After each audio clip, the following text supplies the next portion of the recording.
guys! I'm back! Okay guys, nakuha ko na yung aking mga watches.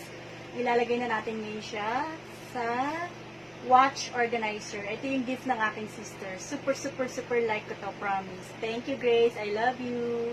O, lagay na natin. Isa-isa. Unahin natin. Teka lang, ay mabukas. Ayan. Ito. Yung itong pinaka lumang watch ko, Guess watch. Nabili ko to dito sa Pinas.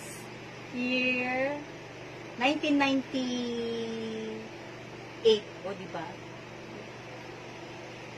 Ayan.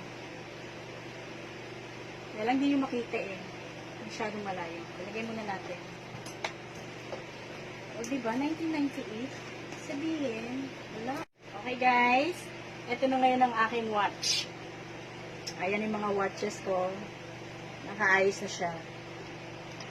And then, ito na po ang aking watch. Okay lang yan kahit hindi siya nakalock. Kasi merong size, hindi malalak yung likod. Pero ang importante, naka-arrange na siya. Ganyan. Tapos pag naman siya nilock, hindi naman siya masasagi. O, diba? Ang ganda. Ang ganda. Super ganda. Thank you, Grace!